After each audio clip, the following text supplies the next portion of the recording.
Hey, what's up, everyone? This is Coach Richardson with Becoming Uncommon, and I have a very special guest. For me, Candice Chick is somebody that has helped me, as a young man, going to Long Beach State as a transfer.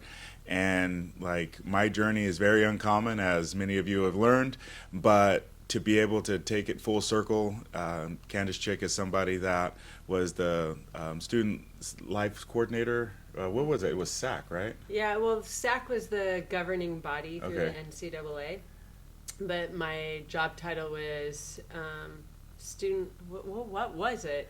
I don't know. You're everything. Well, yeah, no one's everything, but I oversaw basically the welfare. Yeah, Champs but in Life that- Skills Coordinator. Yeah, That's what that's it was. what it was. Yeah, I'm not getting old. yeah.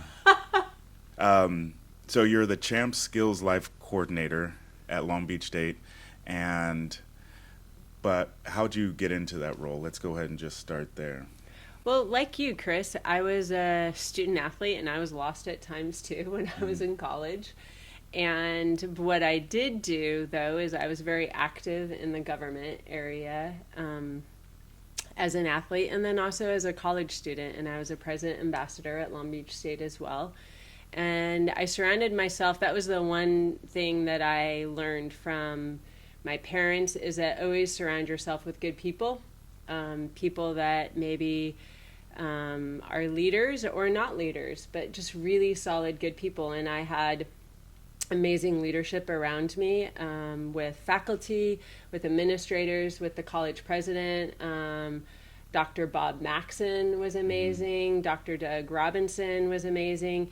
But through those experiences, they really encouraged me, being totally dyslexic, that I should still go on and pursue a master's degree and continually being a public servant and working in higher education. And at the time, I was like, dude, I can hardly pass college. I'm not going to go work on a college campus. I didn't even want to go to college. My dad's like, you have no choice. You're going to college. Yeah. And I was like, no. And being an athlete really was the catalyst of me feeling somewhat normal. Because when you walk into a classroom and you're as dyslexic as me, you aren't thriving necessarily. You're thriving that you get the content, but when you ask me to read it, it's a totally different concept. Or when you ask me to write it without a scribe, it's a totally different error too for someone to read it. So with that being said, I had amazing leaders, and they really pushed me to go on and get a master's degree. And I was like, well, if I'm going to stay working on a college campus, I would love to work with athletes and help them. Like, I needed the help too. And just be real. Mm-hmm. And that's really where the catalyst started, is that I was like, okay, if I'm going to work in a place that I sweat in every day for athletics and academia, I might as well make it the most amazing environment I can cultivate and be a lifelong learner. If you're going to work anywhere, I think, in this industry, you've got to really be a lifelong learner, and you've got to be progressive and forward thinking. And a college campus almost kind of demands it, because if we're going to ask students to grow and to learn new skills, we better too, as administrators or as faculty members. So I learned to love the environment, but it's a complete environment that makes me uncomfortable every single day. And that's what I think I love about it too, is it's challenging. And that's a big part about life, is rising to the challenge. But that's why I think I landed in that space, is that I had amazing mentors that said, get comfortable with the uncomfortable. And that's what happened. That's all. That challenge is pretty special. So, what is your current role at Long Beach State? I'm the director of Beach XP. And what is that, right? Yeah, that's a great question. It's almost like I was going to ask that. What is Beach XP? Beach XP is a program for first-time, first-year students. And it's really to cultivate a sense of belonging, because after COVID and before COVID, we were starting to see that students really need a holistic approach when they go to college, especially at a public college like ours with over 40,000 students there, and you're an incoming class this last year with 6,000 students. But the other key piece is that there's two pieces of the program, but I guess what I'm trying to say is persistence. We know a lot of college students start college and then they don't finish. And that's not the intent of why we want you to start college. We really want you to finish, get your degree, and then soar and get that amazing job like I have and you have. Loving what we do, and we're passionate about it. And so it's really driven to be a holistic program to help persistence in college first-year students. So transfer students like you yourself, they're great. You're great. You're already driven. You know what you want to do, and you go after it. First-year students sometimes have a little bit harder of a time acclimating to the college life, and that's what Beach XP, it's an experience, and it's a holistic experience, and I love that because that's really what I was doing for the athletes when I worked there, and now I get to do it on the academic side, which is the real reason why we're also there. When did you start that role? Because I have an idea of when I thought it was, but yeah, when was that? So I moved over into this role in May of 2023. Okay. So I've done it for about 2.5 years. Would that be right? Yeah. Yeah. Oh, wow. Why? I was just curious because I'm just reflecting back. I've worn so many hats. Yeah. So a unique thing that I think I have always done is I've found a need and filled it, and there are normally needs that are of concern that you have to have out-of-the-box thinking, and I think that's what dyslexia kind of does, and I know we share that in common, is you kind of think outside the box, and you're very synergetic in the spaces that you are in. So before that, where we met more on the track field and whatnot is when I was supporting with the mental health plan, with 56 action items. And you got to imagine, during COVID, that was a hot topic. So yeah, I started on that project in 2017, and I did it until 23, and then I moved over to this new route. Oh, wow. Going way, way back now. Okay. Not that far, but, back I'm in young, the, I know. Yeah, I just graduated. Yeah, just not too long ago. When you were a student athlete coming to Long Beach State, so give us some background, like where'd you go to high school? What was your sport? Okay, so I was a swimmer, and I was a water polo player. And I was unique in the regard that water polo wasn't a CIF team for women when I first started, and it wasn't even a college sport yet. So I started, my godbrother said, hey, I have polo practice, see you later after swim. And I'm like, polo practice? What's polo practice? He's like, yeah, it's on the other side of the bulkhead. And I kind of looked over and I'm like, oh, it's an actual game, and you don't have to just follow a black line for like 2 hours. Like, that's kind of cool. So he got me into it, and I loved it, but I played with all guys. There was only 3 girls on the team, a club team, and I started that when I think I was in 8th grade. And then so when I went into high school, I played with all the guys. There was only 2 or 3 of us on the guys team. And I think that was a piece of the catalyst of being a swimmer and then starting off young. That was kind of the cool part, is that we were eventually part of the first CIF team that won women's water polo. Wow. To an undefeated Wilson. I didn't know that. In Long Beach. Okay. Yeah. So it was kind of cool. So we won CIF, and then that also opened a lot of doors, being a female playing on a men's team, to then go into college and play sports. Excuse me. And that was a huge piece of my normalcy. When you walk into a classroom, and no joke, you're somewhat looked at as stupid, dumb, and retarded, and you're super smart, and you almost get things more than other people, and you just think differently, and you might write differently. But sports is really where I found it was an even playing field, if that makes sense, but it also plays into your confidence. Like, if you don't have confidence, you don't have anything. And I always tell my daughter, I'm like, that's my number one job as a parent. My only job is to give you confidence. If I give you confidence and you'll figure it out. You'll figure it out. You can navigate this world. So with that being said, water polo and sports really made me somewhat feel normal, to try to give me confidence. Obviously, my parents were always super supportive, but you need your peers, and You need to feel comfortable in an environment. And in a classroom, I was sweating all day long. Are they going to call on me? Am I going to have to read? Like, what's going to happen to me? And so water polo was a huge catalyst. And being on a men's team also taught me very differently, because swimming's an individual sport, Yeah. right? And then when you play on a men's team, it's very different. And the way that I was coached is you walk onto the pool deck and there's a trash can. Your problems go into the trash can. And you're here and you're present. And I really learned that discipline at a young age, that whatever the environment you're in, especially in this social media realm, you're present and you're focused and you're there. If you're not there, then leave. And I learned that very early on, and that really, I think, has contributed to my successes in every category, is that I really try to be present with the people I am with and not somewhere else. Even though I might have a cell phone, I work very hard to always be present with the people I'm with, because we only have time, and I need to respect their time as much as they're respecting my time. Getting into Long Beach State, obviously you speak very openly about your learning disabilities.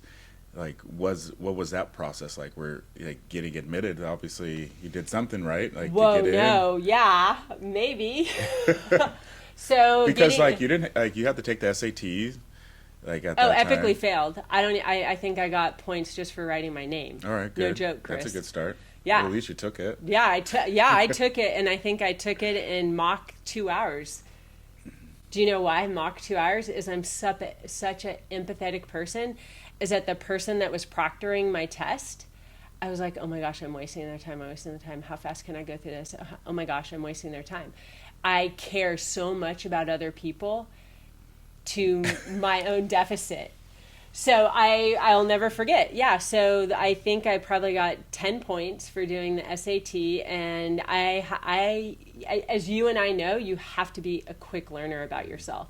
So with that being said, I was like, I can't have someone sit there with me. I feel like I'm wasting their time. I have to just have it recorded. So then someone else said, well, do the ACT. It's compartmentalized by, like, categories. I'm like, great. Only math, only reading, so on and so forth. So then the next time I took it, I took the ACT. I had it on a recorder. And Chris, I, no joke, started at 8 a.m. and at the school district. I took a 30-minute break. I ran and grabbed, like, a meal, and then I ran back at lunchtime, 12. Actually, it was probably more like 1. The lady's like, do you want to eat? Like, you've been going hard. I had practice. I told my coach 50-50 I might be there. I don't know how long I'm going to take this test. Now, I had an extended amount of time. Started at 8, took a 30-minute break. I got done. I think it was, like, no joke, 8:30 at night. No. I was at the school district. I took it the whole time, and I had just a recorder. I replayed the thing. Have no idea what my score is, but it was high enough to get into colleges. But you want to talk about tenacity and grit and wanting something. And I don't know if I really wanted to go to whatever school, but I wanted to prove to myself that I could do it. I think it's always about myself. Yeah, I'm never in competition with anyone else. I don't know. I'm not that way. I just always want to do better for me. And that I can accomplish whatever I'm trying to accomplish. So yeah, I did it, and I have no idea what my score is, but I know it was good enough to get into colleges that they could recruit me. Yeah, like that's what I'm saying. Like, because I look back and I remember specifically a counselor saying that, no, there's no way you're going to college. And I was like, oh, you got that too. I was like, what do you mean? And they were like, well, no, you haven't taken these classes. I was like, what can I? It was like, there's nothing you could do. It was way too late. And I was like, oh, okay. And then it's like really reshaped like how I thought about stuff, and that probably put a little bit more chip on my shoulder to really like hammer it when I did go to Cerritos and to Long Beach and pursuing my academic stuff. So yeah, because I was like, all my buddies are taking SAT. Do I need to do that to get to college? They're like, you're not going to college. I was like, wait a minute, like, when was somebody gonna tell me this? Yeah, That's so interesting. So I had the reverse, is I was like, I'm only just going to go to a JC. I'm not even going to bother trying to go to a 4-year. So I was the reverse than you. And then I was a woman in an emerging NCAA sport. So then colleges are after you and they want you to go. And so, yeah, they were kind of guiding that process. So then I was like, dude, I guess I got to do this. But like, I was all set to go to a junior college. I was excited. I was like, cool, stepping stone. I'm going to do it. Because now let's talk about getting into Long Beach State, like you asked. So you went through JC, and then you were able to portal in. Well, I not only had to get a score on that ACT, but I never took a foreign language. I still don't even understand English, let alone to go take another language, right? So I had to get a waiver. And I was a special admit into Long Beach State, but then I had to get a special waiver through the NCAA too, because I didn't have a foreign language and et cetera, et cetera. I mean, we had one of our friends write a letter to the NCAA saying like, yes, she is absolutely dyslexic, but she did it. I mean, like, it was a very big deal for me to get into Long Beach State, not only for the university, but also for the NCAA to make the waiver for me to get in. It's not, like, I had so many winks taking care of me, God winks. And people wanting me to land there. And now I have a love affair there still. So, and I work in higher education, which you never would have said that to me, where I was like, I don't want to spend another day in education. And now like I teach. The ultimate, I was going to get to that. Like, they're the ultimate special admission. And then now, I think, do you think it gives you a different level of appreciation for what it is or what it means to be there? Just because you know, or like subconsciously maybe you're aware of the obstacles to even get in? Oh, absolutely. Everything from our past drives where we are today. And I think from nothing has ever been handed to me. Like, I don't know, like people, like we're, and you and I both know in 0.7 seconds someone makes a quick judgment, and that's just biology of who we are and survival and so on and so forth. But coming from the background I've had to fight every single thing I've ever accomplished or ever done, I am beyond grateful, and I think it definitely sets me differently than someone else. But someone else comes with different assets too, and I understand that. But as for, is it easy for me to learn something? No. Have I had significant health issues? Absolutely yes. I work every day to be my best self, and I don't wake up to be mediocre. And I think that's something that you and I have a kinship with as well. And we don't take stuff for granted. But does it make me different? Yes. I teach because I have a seat at the table, and I want to make sure I'm relevant when I have a seat at the table, and I understand what it's like to be a faculty member, and I get to be close with students because I am in the classroom as well teaching. Yeah. So you're teaching in the master's program, the sports management. I've had the pleasure of coming and being kind of a guest judge of your, where is it, like their final speech or their elevator pitches? It's their elevator pitches, but you're not just a guest judge. You are there to also grow their network, and you're an amazing pillar in our community.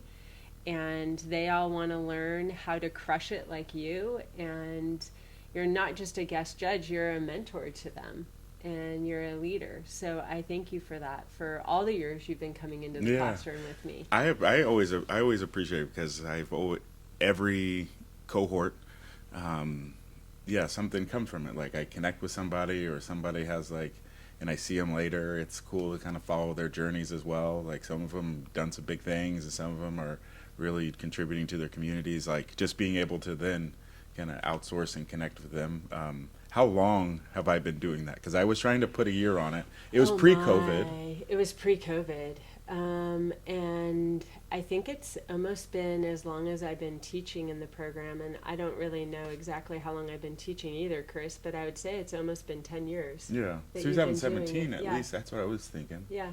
Because I remember we did a couple in Zoom. There was the COVID stuff. Yeah, we did it, but you were in before COVID Yeah. in person too, and now we're a 100% remote program. Oh, it's all Zoom? It's all Zoom. That's why you zoomed in last time. Oh, wow. It's 100% remote. Yeah. What do you think about that? I think it's where we are in our Yeah. society. Other universities that were doing master's programs have already pivoted Yeah. in this modality. Do I think it loses some pieces with a holistic program? Yes. We know that the only way people truly make connection is this. Yeah.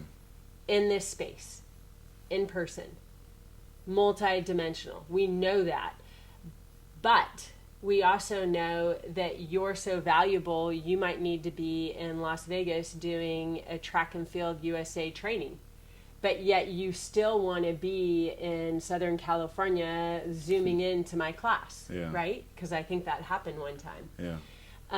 So I think there is a space for that, but I also think there is a space that we need to come together in person. And I think the program is really trying to do that, where it is remote, but we do have in-person engagements. Like we go to the Rose Bowl, cool. and we do that, but it's not mandatory because it is a 100% remote program.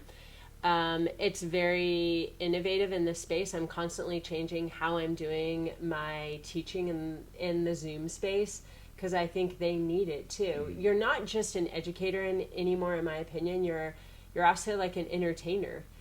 You got to make sure that it is going both ways. It's not lecture anymore. The time of lecturing in a classroom, I think, is gone. Yeah. And if we're still doing it, maybe there's some logic in it, but it more than anything, you need to create connection, and that's what is happening in the classroom, I would hope. And so there's a lot of like, how do you feel in the chat? Or let's do a pooling question. Or let's unmic and have a discussion on a topic. And I think it's very important for everyone to feel like they belong. You know, it's not the time of you're up here and they're down here. There's some synergy that I have something to learn from you and you have something to learn from me. And I think when you create that shared space, it's more fruitful overall. Yeah. I would say, this is my opinion, that they are losing an opportunity by being able to interact with you in person. That I can guarantee that, because I think, and I'll go back on this, is when we first met, I thought there's no way that this person is real. And I've told you this a few times before, but I've never met somebody that was like truly authentic and like had passion, but had this, I'm not saying everything was roses, but you were optimistic. You were like, what other choice do we have than to be like, try to find the bright side, or at least try to make something work? And I just never known that. And you were definitely somebody, I mean, the first person, the main person that taught me that and taught me the value of that. And so I would say, one, that those individuals lose that, but to reflect back, like, I would never have known that had I not met you, and know that I think like you changed my outlook on humanity as a whole, just because I didn't think that people could be this good, because I didn't have that. I didn't get to see that. Like, you cared about me, you didn't even know me. Right? Like, you had no idea who I was, and you're like, I care about you, I see you, and I want to help you. And I'm like, there's no way this is real. And you saw me, I think it was like, you were coming out of like the old office and I was leaving the track, and you said hi and you remember my name. I was like, oh wow, she might be the real deal. And then you always brought food to the champs meetings, the life skills meetings, so that helped, because I was, Hungry. You're all hungry. You knew that we're hungry. Survival. Yeah. And so my question, something I want to know is, first, thank you. That's very kind of you. Yeah. Sometimes we go our whole life and we never know we get to impact someone. Mm-hmm. And I know we've talked before, but I really appreciate you saying that. Yeah. And it means a lot. No, I truly mean it. Like, I'm a different person having had met you, for the better. And For sure. same to you. You always are pushing the envelope in different ways and in different categories, and I love that about you. Yeah. You make me think of things differently too. I mean, I'm on a podcast with you. Yes, a lot of people might not know how, like, I was scared to ask, like, and I was like, I'm really gonna have, because you're not a front-facing person, you're not super out there, and and I knew that this was a big deal to be able to even ask you, and then for you to be here, it is. I was telling my wife, I was like, I gotta get Candice Chick, I gotta get her, and she was like, just ask her. I was like, yeah, but I gotta do it in the right way because she doesn't like this stuff like that. It's like, but yeah, I'm glad I got you at the driving range that day. And I think it was good. Peer pressure in front of other people. Yes. Yeah, it was strategic. Yeah, it was good. No, you said something like, "Oh, not like I owe you, but something along those lines." I was like, perfect segue. Now that you mentioned it, I think you were coaching me on how to swing better or something like that because I was off. I don't golf as much as you. Oh man, that was fun. That was yeah, good. no, I appreciate it. And yes, I choose to be. Everybody has a different brand, and I want to give my best to everybody. And when I'm in your space, and I know the pieces of being on social media and being in noise, and I'm very conscientious of what noise I'm in, and protecting myself from noise that I don't need. So that's really where it comes from, Chris, and I think we've had this talk before. Social media is a great piece, and it makes amazing things happen for a lot of people, and one day I might need to be more in that space, but where I'm in my career and raising my daughter, it is not a space where I need to spend energy at. My energy needs to be spent in different ways, but maybe one day. But I think it's a great tool. It's just not a tool I'm using right now. I'm more personal with calling, texting, emailing, but that's who I am, and that's my brand. Yeah. And I'm okay with that. Yeah, I love it. And I might miss out on other opportunities, but I'm okay with that. Yeah. And I think that's the level of awareness is obviously, again, something very special about you. Like having that awareness, like, and just being 10 toes it like down, like I'm going to stand on it. Like, this is who I am, this is what I'm about, and this is it. Oh, well, I read Gary Vee's book. You went and met him, right? Yeah. So I'm very well aware of what these tools do, and I read every day. I just don't want, that's just not me right now in my path and in my journey. But I totally took you off course. I first wanted to thank you, and then we got on the social media piece, but you wanted to ask me a question. Yeah, I did, but it's not as important. But I'm just thinking of like how we interacted and where we come from, and because I went to that NCAA leadership conference. Yep. Again, something that I feel that you like thrust me in, because that is not something I was looking to do. Nope. And I'll go in on that a little bit, but how did I end up doing that? I don't know. Like, you might know. I don't know if it was like, how did that come about? I've never asked you this.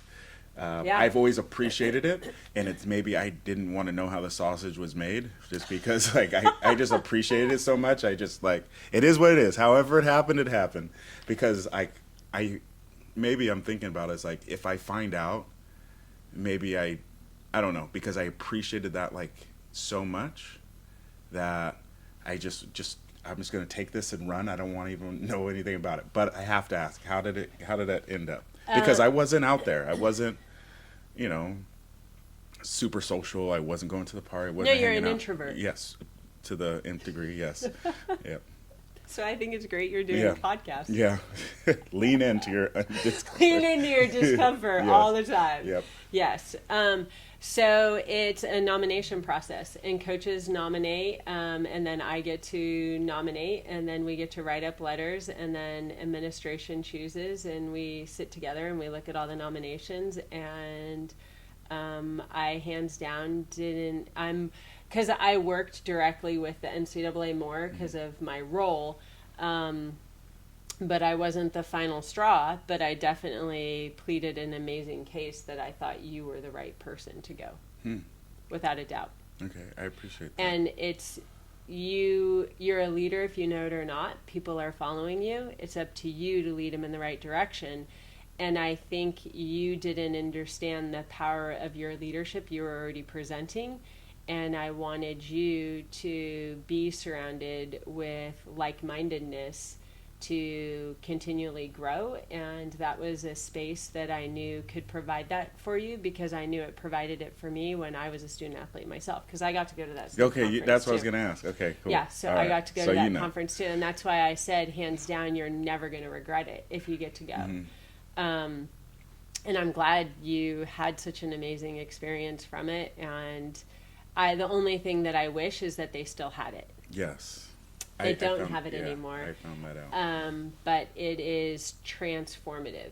Oh, it's crazy. And if we could ever get something like that back up and running, I think it would pay dividends to individuals, and the synergy that they can maybe create. But we're in a totally different bracket of student athlete than we were back in the day. Yeah. And that's okay. Change is good, but we're in a different space. Yeah. So got like the NCAA, every NCAA membership institution gets to pick one person to go to this leadership conference. It's a week in Florida. And you just go through like leadership training. You're broken up into different groups with people from Division I, II, III, whether it's water polo. I made really good friends with a hockey player, and people, every sport didn't matter. It was just making sure that they had these little pods of like 20. And for me, I forget, I don't know if you know this, I missed graduation. Yes, no, I know. I was like, I felt so bad, but you were good with it. Oh, I was so good with it. Yeah. I know, but I felt bad. I didn't realize it was going to be during your graduation. No, yeah, and like that wasn't such a big deal for me. I was like, I never even really, I wasn't really thinking about graduation at that time, but it wasn't a big factor. But I knew that if I was going to make this sacrifice in training, because it was like kind of during season. Oh yeah, it was very into your season. Yeah, and if I was going to do this, like I better do it. And I wish I would have taken advantage. I wish I would have gotten more advice from you about it. I was like, what is this? And I was like, is this even real? I remember those kind of conversations, and you're like, yeah, no, you're going to do it. I didn't get much else after that, or I didn't seek much else after that. This is it. And I just went. But one thing I told myself is that I have to put all my insecurities to the side. I don't know if I got that from you. Like I said, I wish I remember more vividly our conversations going into it, but I don't know if you told me this or you alluded to this, or if I just came up with this on my own. It's like, I'm gonna put all my insecurities and introvertness to the side. And I remember going into the airport, and I saw a young lady, and she was tall, she looked very athletic, and I was like, all right, this is it, I'm gonna do it. Hey, how's it going? I'm Chris. Like, are you going to the NCAA Leadership Conference? And she was like, yeah. It was like, that is like probably the hardest thing I've ever done up until that point, really. Yeah. And we hit it off. She was like, Katie Holloway. She's, an Olympian, gold medalist for seated volleyball. Played Division I basketball, and was had a prosthetic from like the knee down, and played Division I basketball at Northridge. And her and I hit it off. We were like thick as thieves throughout that whole thing. And that's cool. And she was like, I think a couple days in, she was, I just thought you were one of those bubbly weirdos. I was like, no, I don't talk to people. She goes, neither do I. Like, it was cool because we hit it off that way. But just being there, meeting all those, like you said, amazing, like-minded people. Yeah. It was like crazy transformative. Yeah. Crazy transformative. Yeah. So I definitely appreciate that. But I'm thinking of, like you said, now that they don't have that in the world that we're in, Yeah. like where do you see some of those benefits, like with the NIL world? Obviously, you're a little bit disconnected from athletics now, but obviously you're aware that it's a different business now. Very different world. Yeah. Very different world. How do you see some of those, like, where are some of those things that maybe student athletes can do on their own to kind of elicit some of those qualities that they might get from an experience like that, to be able to kind of stay rooted? I think you can always be a part, like they still have SAC. They're Yeah. not going to get rid of that, Yeah. I don't believe. So as a student athlete, you can still be active in that. And then I think any campus that you're at, any D1, D2, D3, or even a junior college, there's always leadership opportunities on a college campus to get training and facilitation. But I also think it's not always about the structure of things in our life today. Like there's so many things that we have to be structured, and discipline is good to great. Like the biggest difference from good to great is discipline. So I think athletes have the discipline. I think the piece that they could all benefit in leadership and in growth is what you have always done a great job with, is mentors. And there's more ways to learn today than there was when we were kids. Yeah. Today, you can go and you can research something through AI. And it actually can give you a pretty good answer. Now, I'd still make sure it's valid. I would still read books about it and so on and so forth. But where we are today is not only do we all need to find mentors for certain categories, and that can help a student athlete, or that can help anyone. You have to have good people surrounded by you. And if someone's around you that you're kind of like, you don't need them in your life. Yeah. There's no reason. Trust your gut. Yeah, trust your gut. And I think that's one of the human behaviors that we don't really do as much as we're like, oh no, that doesn't feel good, but I'm going to lean more into it. Why? I always am like, a dog doesn't like something, it scats. Yeah. Why are you running towards what? And there's human behavior and research behind that humans run through or run towards the fire alarm. They don't run away. And it's just, this is where we need to pay more attention to our gut. But I think in general, mentorship from individuals that you look up to, and taking a chance, asking like, hey, will you mentor me on specifically this? Can you help me with this? And then I also think it's reading. I think it doesn't have to be reading in the sense of reading, but learning. That could be a podcast. That could be reading an article. That could be watching a documentary about someone that maybe it doesn't really resonate with you, their leadership style, but you can learn what not to do, what you see in the movie, or what to do, what you see in the movie. And I think that's where you and I also have synergy, is that we learn in all areas.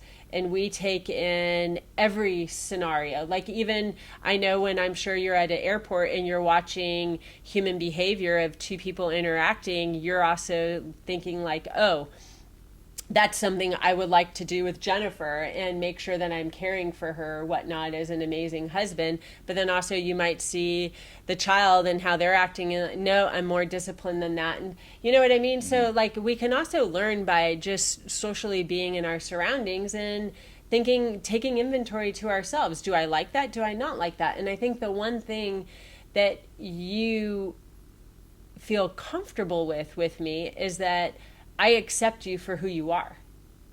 And I will always accept whoever they are. And it's not my job to change you. It's my job to meet you where you're at.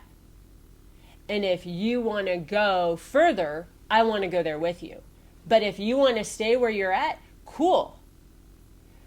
But I'm going to meet you where you're at. I'm not going to have an expectation that you should be here when you're not there. And that's a key piece with my daughter too. You know, she's 13, but she was raised by me. And we're always having these conversations. And I remember one time we were with a group of people and the children weren't necessarily acting appropriately. And she came up to me and she's like, what's going on? And I'm like, they don't have the tools of how to talk about it. They don't have the tools to just take a deep breath. And the only thing they know how to do is just react big and in big ways. And so I think that's also, my daughter has to learn to, and she has learned of how to meet people where they're at and try to help them, and guide them. And it's a gift. It's a gift because it's not only that we are choosing to do that, but we're also teaching ourselves how to be better in that space. Yeah. And you're doing that as a coach every single day in every space that you're in, as a parent, as a partner, as a friend. You're always trying to be your best self, and you're trying to grow. And you have that innate drive to want to do that. But you also have the people around you that build up your confidence to make you feel that way too. And so I think talking about a student athlete and wanting to grow and so on and so forth, there's so many ways that you can do it today than when you and I could just go to a conference for 1 week. Because that 1 week would have been better if it was a whole year, right? Yeah, I guess I'm of someone being with you. But the immersion of it definitely was a catalyst to help us grow in that space. Yeah, because I think for especially athletes, it taught me about vulnerability. Like I didn't have opportunities to explore vulnerability prior to that. So everything I did was just like, oh, you keep it inside. Well, don't share that. Well, you got to keep that private. Don't do that. You're the only one thinking that, so don't be a weirdo. Like you had to, then you get around like great people. Like these are some of the best people in the world, right? Yeah. Like these are the best. Yeah. And they're like, I'm going through what they're going through. Yeah. And it taught me the facilitators were great because they let us explore, and that's where I really believe that I can change the world.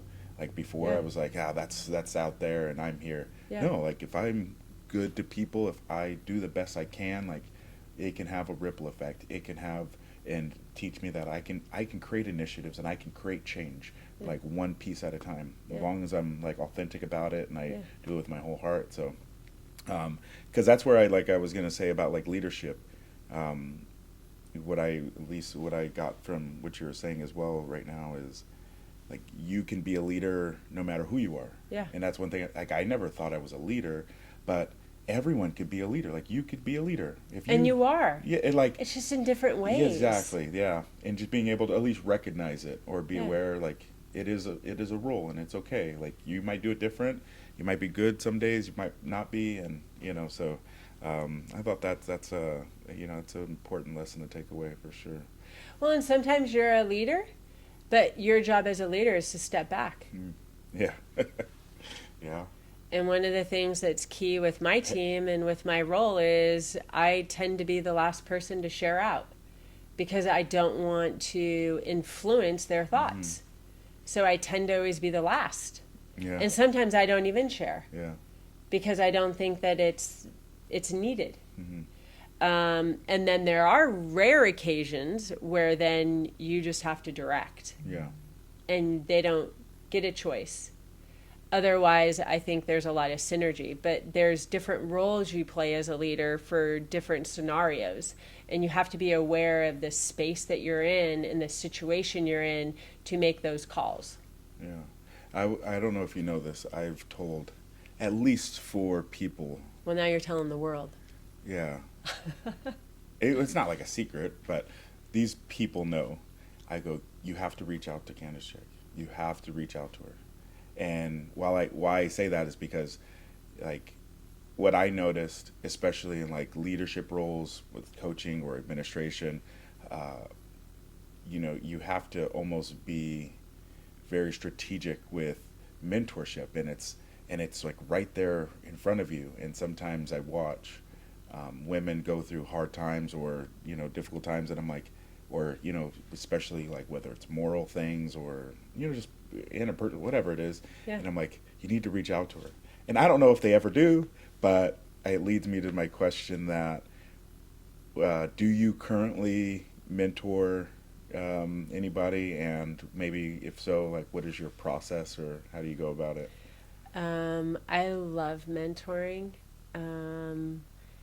I don't have a PhD like yourself. I have a PhD in hard knocks. Yeah. I've gone through a lot of weathered storms. Maybe one day I'll get one. But mentorship, I think, is what life is. And it's really paying it forward. And that is connection, and vulnerability is really all we have. And supporting oneself, supporting someone else, and lifting them up. That was something that Bob Maxon did a great job. Is you walked in the room and he would say, "Now, Christopher, I want everyone in this room to know that you are absolutely the best track athlete ever," with that twang that he had in his voice. But he really knew how to command confidence in someone else. So he would share out the confidence, but he would then command it of you. And I always loved that about him. And Bill Schumacher reminded me of that when I met with him last week. And I think by being around that environment, I innately took it on. But I didn't realize that. But then after that share out from Bill, I was like, oh my gosh, I do that with my team all the time. All the time. Yeah. I'm in a meeting and they need to talk about something, or I want them to talk about something. All I do is like, bring it on. And then I'm like, oh my gosh. But it's just who I'm thinking about moments where you've done that. Yeah. Yeah. And it's just, but for me, I'm like, they are that. Yeah. And I want them to be more of that. So answering your question, do I mentor? What's my mentoring style? Is I think I'm just real with them. Sometimes it's a hard conversation. Sometimes it's a light conversation. But I want to be there for people. And they always are like, do you have time in the next week? Like I just had a student I just taught this week on Monday. And I had a student just reach out to me, can you meet next week? And I'm like, next week is tight, but can you do these times?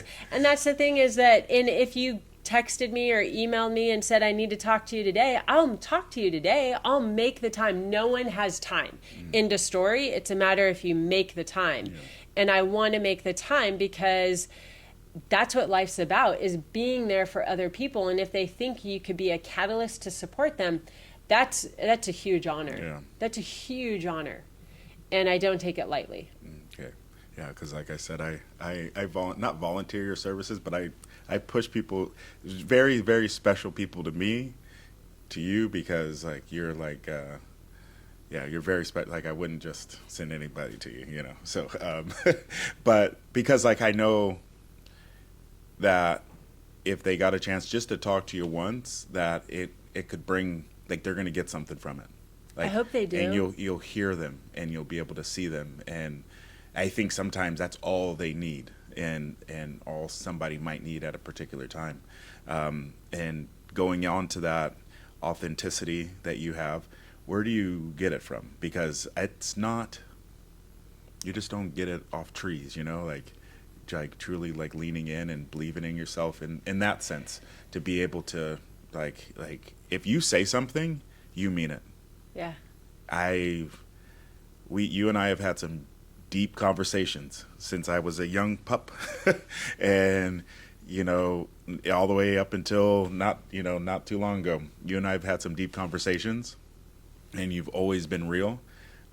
Where do you kind of feel that you get that from, or like how do you feel? Where did you get the confidence to even stand in that? You know, I'm a total introvert too, Chris, and I just learned also though that by me being so vulnerable, I got more out of life. But as for me being confident, dude, I was driving over here listening to a podcast from the CEO from Simon Sinek, and it like was doing, and I was like, why does Chris want to talk to me? There's all these amazing other people. Where does the confidence come from? I think I learned that I had to love myself before anyone else could have loved me. And I also know that I have gone through very dark times and very hard times. And I know life is very hard. It just is. It just is. You might have a great moment, and then something happens and you dive down. And then you might just be cruising for a couple more days, and then you might have a high. Like, you never know what's going to come and hit you. And so that's why I have had to learn to love myself. I don't think I always love myself. I think when you go into a classroom and you're stupid, dumb, retarded all day long, and you kind of feel normal when you're out on the venue of playing sports, I think that that's really off balance. And then working in an environment where everybody has very high degrees, I just have a master's. But I am very strategic, and I read a lot, and I'm with the people. But where does that come from, Chris? I don't know. Maybe I need to write a long book to figure exactly out. But I think more than anything, I've somewhat been on my deathbed a couple times, and I don't want to be mediocre. I don't want to waste anyone's time. I want to enjoy. Nothing is easy. I always tell people at work isn't easy, but we're going to make it as good as we can, and that's cultivating the environment first off. So I don't know if I have the secret recipe for you, other than we always need to start with ourselves. And especially when you have a problem, don't start looking here. Look here first. What do I need to do? What can I do? And that's always going to pay it forward to whatever you're trying to fix or whatever you're trying to do. But I want to be there for people because I know that it's hard. It hasn't been easy for me, and it's not going to be easy for you either. But I want to be there for you in some way if I can. I try to pass that on. I got that from you, and I try to I don't do it as well as you. No. But no. I'm talking comparison.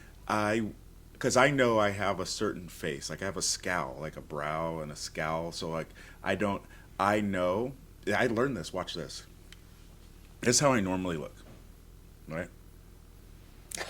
I can do that, I promise you. Just I feel like if I raise my cheekbones, people come up and say hi. I'm so much more approachable when I take away my scowl and I allow my cheekbones to come up. Then people come up to me and say hi. I have to, because what I found too, I have sometimes 100 student athletes on my team, and I'm you got to come talk to me. You got to come see me because I want to help them with transfer, help them with their classes. I want to, but I know that I don't always seem approachable, so I have to change that. And I'll ask them. They probably think I'm crazy because a student athlete that I don't normally work with because we have different pods with distance, and I'll come up and what's your favorite food? They're what? And they'll tell me, and that's just one way for me that I try to do it. I'm not as fluent as you. You say you're an introvert, but, and I'll go, maybe you can elaborate on this, but you can go into a room and just light it up. I've seen you. With my woohoos? Yeah. I've seen you light up a room. You can do that. I'm not You can. Anyone can do anything. I could. You could. I could. And there's times where I've tried and I've come close, but we have to some people have certain skill sets, some people don't, and some are working on them. Yeah. And I'm working on mine always. Yeah, and me too. But one thing that you have, if we're playing a sport, you have this skill set and I have this skill set maybe, but you can light up a room. And I'm working on that, and I'm trying to get there. But so for me, it's kind of interesting because just being aware of that. Yeah. I think that's, yeah. I have to oh yeah, okay, turn off my face, and I have to put on, because I think it's important. And like I said, I got that from you, and I try, right? I'm working on it, and it's fun because it's very interesting how when people open up, when they feel that you're listening, that you care, when they feel that, they have to feel that first. I can say I care, but you create the environment for that. Yeah, and then when that Your when that authenticity. yeah, it's fun. It's really so I can't imagine how many. Oh man, I'm sure people just dump on you too. Is that tough? Um, I like I said in the beginning of this conversation is that's why I want to give everything. I have a huge heart of gold, and that's why I am conscientious of the noise Yeah. that I have in my life, Hmm. because I want to be able to give my all, and I know if I am in other spaces, I can't give my all, and I can't be there for someone. And when we know that is when we have to step back and we Yeah. have to take time for ourselves. And that's why every day I wake up and I do my thing before anyone else touches me. And that's part of when you get a text message from me. Yeah. That's part of my work. Mm. Is my work is sharing out to other people, connecting with other people in an authentic way. And all that is tried to be done before the sun rises, because then it's everybody else's time. I feel, it's my daughter's time, it's my family's time, it's my work time, it's my my friends' time, my mentors, all of the above. Oh, that's cool. Yeah, I like that. I think about like our batteries because that's where like our capacities. Oh yeah. Like we only could do so much. We only Yeah. can expend so much. Yeah. And I'm sure that you've put yourself in situations where you've overreached your capacity. Oh, 100%.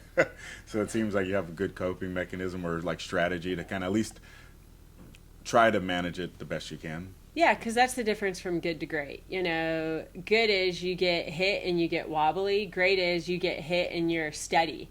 And part of my steady is making sure I work out.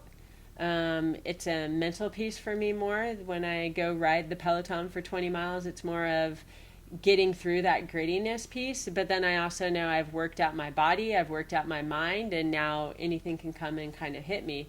But I think there's absolute times, like for instance, I haven't had a week off since I had a major surgery last year in January, or this year in January. I haven't had 1 week off. I haven't had one full week off from work, from major chores, from a vacation. And I was driving over here and I'm like, you know what? I kind of need to probably step back and not do something for a couple days, because but it fulfills me. Me coming here, spending time with you, you're feeding me. Yeah.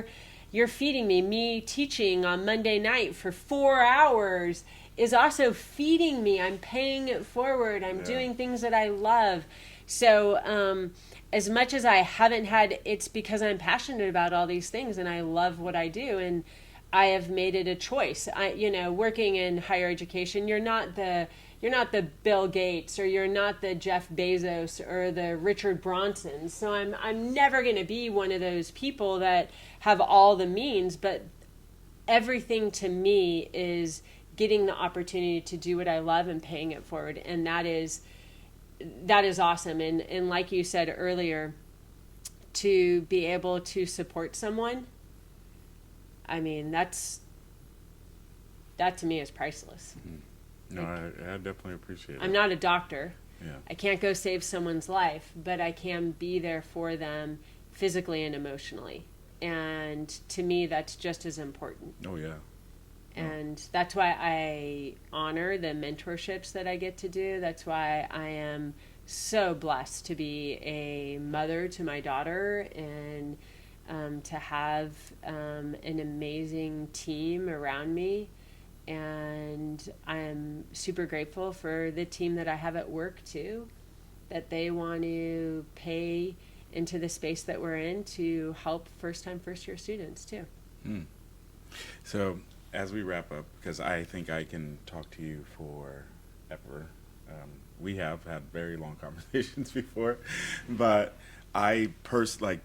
doing this podcast for me is kind of a couple things, but in the selfish sense is a great excuse for me and you to kind of chop it up, and me to hear some stories about you that I haven't heard, surprisingly, or knew about you, and also to be able to share you with the people that I know and care about, because for me, like, I'm like, man, and that was me and Chris, we were sharing, like, more people need to know about Candice Chick. And Oh, you're very one day, kind. one day they will. Yeah, he shared a very, very special story about, his experience with you and how you've helped him and supported him in the past. And he gives a lot of credit to his success to you, like I do as well. And so I think more people need to see Candice Chick. So again, this podcast, again, helping me lean into my discomfort, but getting an excuse to chop it up with you, share you, and share with my student athletes, because you just shared, like, your journey wasn't a straight path. Like, No, it's hard. yeah. It's still hard. Get better at hard. That's I like that. It's saying. hard. Yeah. But we have seasons. Mm-hmm. And, our seasons are easy, and then some seasons are hard. And there's different seasons as we go through in life. And it's just important to really honor the season you're in and keep persevering in that. That's grit. Yeah. That's Carol Dweck. Mm-hmm. All right there. Own your grit. Yeah. But Chris, you're an amazing individual, and we're all lucky that you're creating this space for us. And you're definitely paying it forward and building your legacy. Yeah. And you should be really, I hope you're taking great pride in this space that you're making for so many people. And we're lucky to have you. Thank you. So thanks for doing what you're doing, and I appreciate you sharing out that I was supportive to you in your journey, but just as much as you were supportive of me, you've been supportive of me. So I really appreciate that with all my heart, and I'm always going to be here for you while I'm honored to be on this earth. And maybe one day we'll get me to write the book. Yeah, yeah. Oh, yeah, no, I'm poking. Maybe one day Yeah, I can. that's my next. I got you here. This was checkbox one. Stage one. Yeah, there's more. We got stuff to do. We're not done yet. One thing I want to leave with is, if you can, give 18-year-old Candice some advice. Obviously having lived your life, Mm-hmm. what are some things that you would share with her? If I could talk to my 18 self, I would say, love you, first off. Love who you are, embrace who you are, honor your gifts that you have.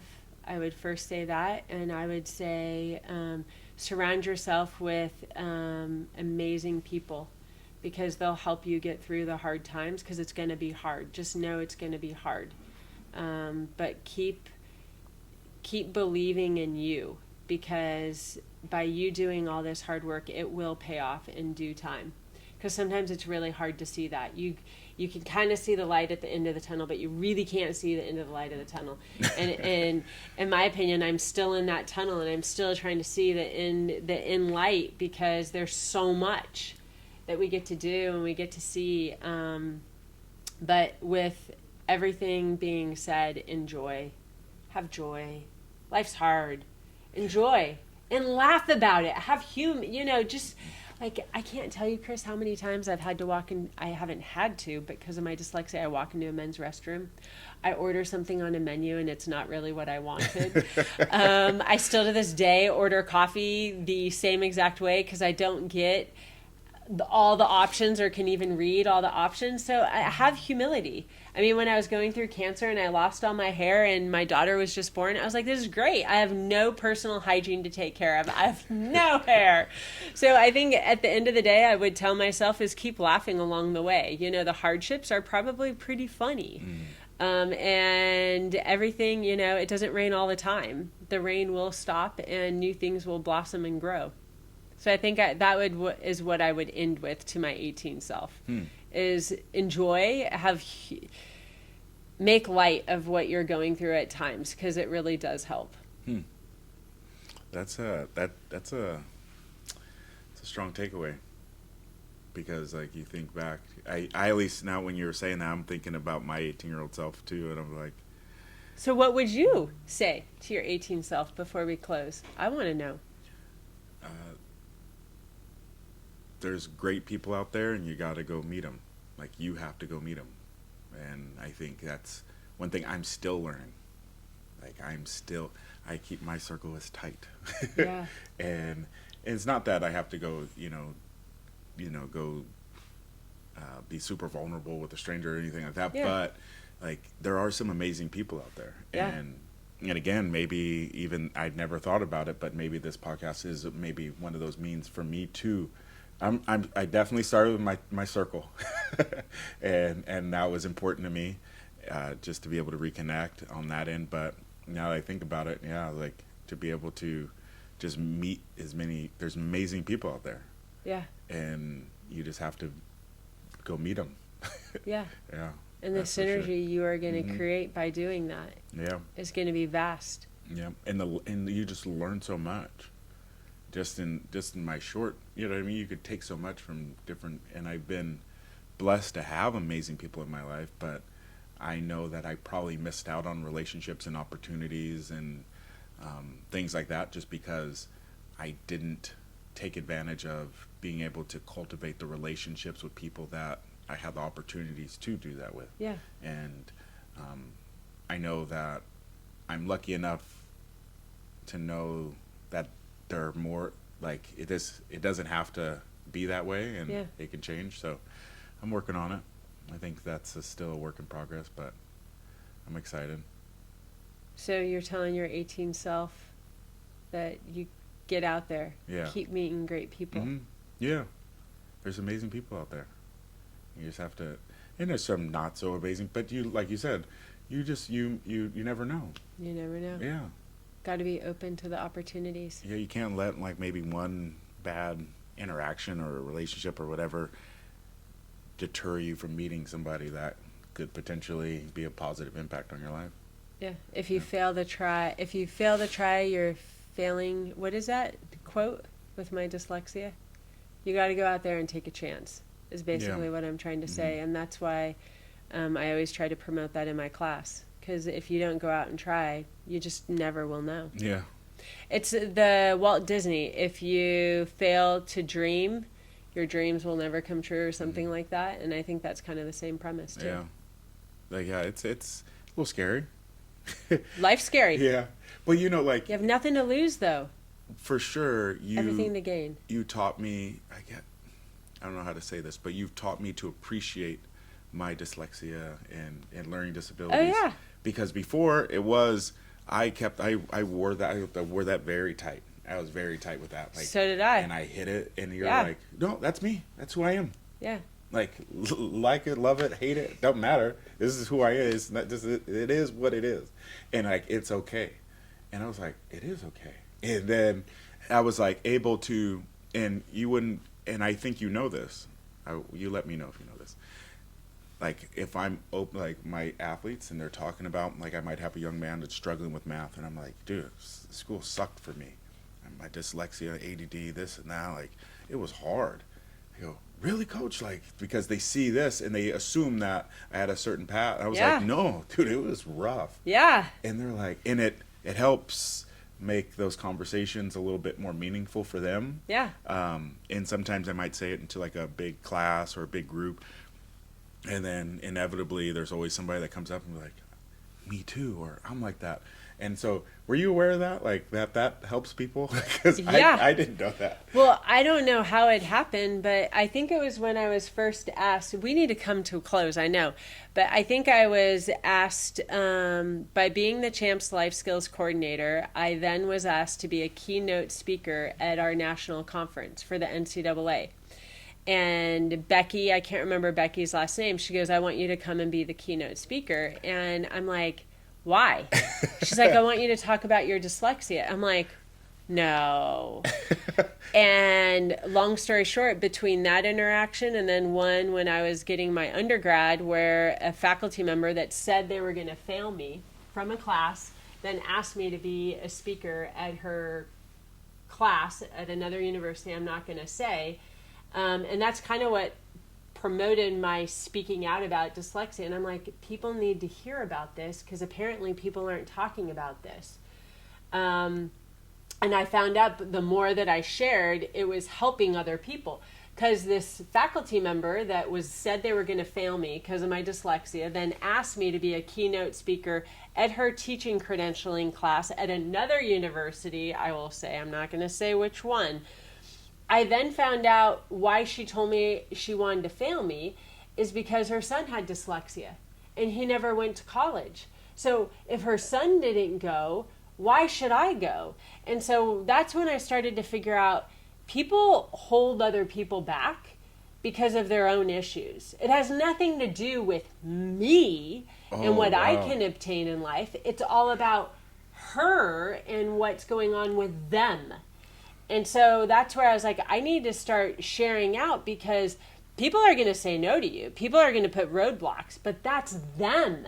And that's their thinking. That's not your thinking. If you think you can do it, go do it. Yeah.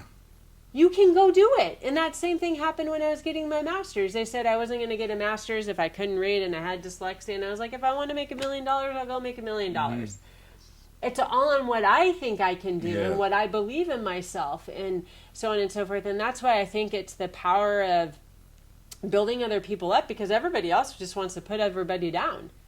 I don't care if we don't have the same views. That doesn't matter.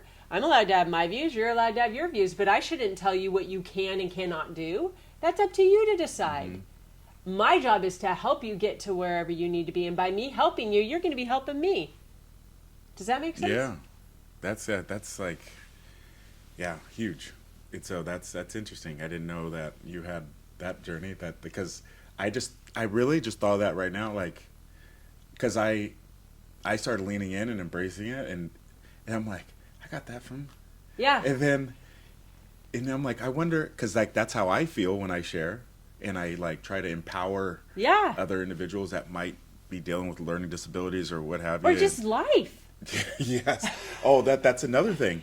You taught me that it's a superpower, really. Yeah. Like I can diagnose things, and I see, and what I might think is like common hat perspective, because I am looking at it because I have to constantly dissect things and reorganize things, that I see situations differently. Yeah. 100%. And I come in with a certain perspective. I'm like, yeah, everybody's probably thinking this, and they're like, wow, and I'm like, what? All right, cool. Like, I'll go with it.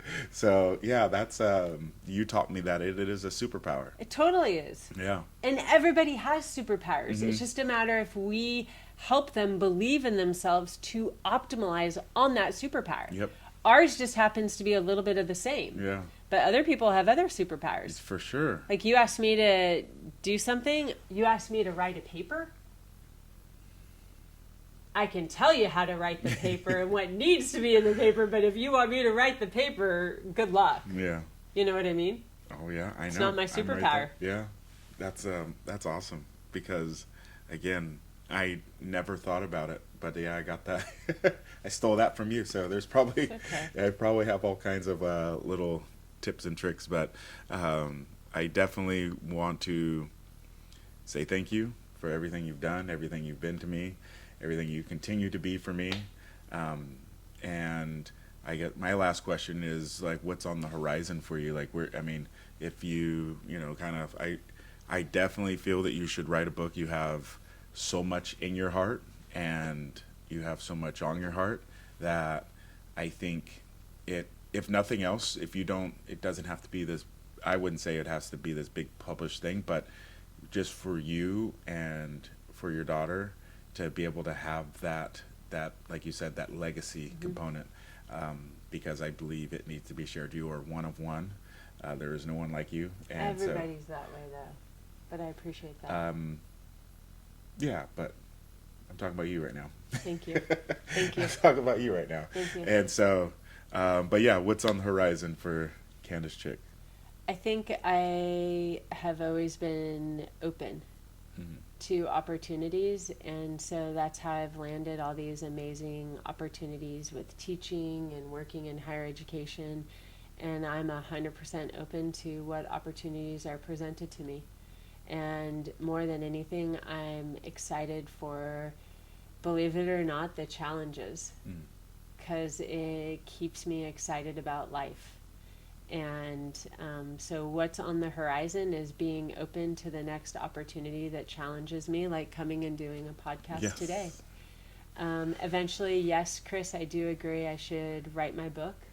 But that's just a piece. Yeah. That's not, and there's so many more seasons to have. I haven't dove totally into that.